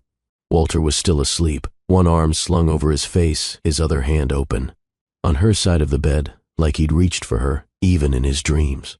She smiled, then stood, and walked out onto the terrace. The sky was brushed with early gold. No photographers, no press vans, no policy briefings waiting on a desk. Just morning, and the afterglow of what they'd built, intentionally, imperfectly, honestly. She picked up her journal from the table beside the lounge chair, opened to the last page, and began to write. "They always ask me why I stayed, why I gave my heart to a man who once treated it like a contract clause, why I forgave a brother who brokered my hand like a bargaining chip. Here's why. Because love is only sacred when it's chosen. And I chose." Her handwriting was slower now, less rushed, every letter shaped with intention. She wrote about the moment she saw Walter cry for the first time at the sonogram. How his coldness was never cruelty, it was armor. How her warmth wasn't fragility, it was flame. She paused to sip her tea, then continued. It wasn't the mansion, or the apologies, or the second wedding. It was the way he kissed my forehead when I couldn't sleep. It was the way he didn't flinch when I called him out, and didn't run when I leaned in. It was the way we both chose to stay, even when staying felt like a risk. Behind her, Walter stirred. One of the babies let out a tiny whimper, but Juniper stayed seated, pen in hand, heart full. Legacy isn't money. It's how we teach our daughters that love isn't possession, it's permission. It's knowing they'll never have to be forced into anything. Not a contract, not a promise, not a silence. She drew a small heart at the bottom of the page, closed the journal, and turned. Walter stood in the doorway now, holding one of the twins, hair tousled, shirt half-buttoned. "You're already writing legacy letters?" he teased. Juniper stepped closer, kissed the baby's forehead. "No," she said softly. "I'm just remembering that staying is only beautiful when you could have walked away." Walter blinked and held her gaze. Then, "Thank you for walking toward me instead." They didn't need more vows, didn't need more ink. They had the sound of 2 babies breathing, the scent of jasmine, and the knowledge that every day moving forward would be a choice. And this time, it was theirs to make. The photo still sat on the fireplace mantel, framed in soft mahogany, no glass, just exposed texture, honest light. Walter cradled one baby, Juniper the other. No suits, no guards, no titles, just laughter. The twins had their eyes open in the shot, both wide and curious, as if even they could sense this was no ordinary moment. It wasn't. It was the day the war ended. Not a political war, a personal one. Inside the nursery, a small plaque had been hung beside the door. Chosen, not claimed. Walter carved it himself. Took him 2 nights. He hadn't told Juniper he was doing it. She found it the morning after their first family photo and cried without noise. Not because it was perfect, because it was true. The final chapter wasn't about triumph, not about winning back what was lost or proving the world wrong. It was about the quiet after, the silence that followed healing, the peace that came not from domination, but from laying down arms. That evening, Juniper sat in the rocker, both girls asleep, one in each crib, a blanket draped across her lap. Her fingers traced the spine of the journal she'd nearly finished, and she reflected, softly, inwardly. So many women are told to stay, so many men are told to fight, but love, real love, doesn't demand either. She thought back to the first contract, the one Alan drafted, the one Walter signed with cold efficiency, the one that should have ended her before she ever got to begin. And yet, here she was, no longer the pawn, no longer the peace offering, but the one who had the final word. And that word was, yes, I choose you. Because she did, not once, but every day since the cold man shed his armor, since the strategist learned to be soft, since the woman who had been traded found the strength to stay, for herself, not him. She had chosen love, but not blindly, not helplessly, not by default, deliberately. And that was the moral she wanted her daughters to grow up with. That love, when chosen freely, had power, but when forced, lost its name. The babies stirred lightly, but didn't wake. Walter passed by the hallway, glanced in, caught her eyes, and smiled. She nodded. He didn't need to say anything. They understood now that no vow written in ink could ever match one written in sacrifice. That was the story, not of politics, not of empire, but of surrender, because sometimes surrender wasn't weakness, it was the highest form of strength. And to those listening, to those watching, to the woman waiting for someone to choose her, to the man afraid to open up, to the child inside all of us wondering if love is ever truly safe, Juniper leaves you with this. Don't stay where you're bargained for. Don't force what should flow. Don't fear being alone more than you fear losing yourself, because the right love will not require your silence. It will require your truth. So choose it, freely, repeatedly, bravely.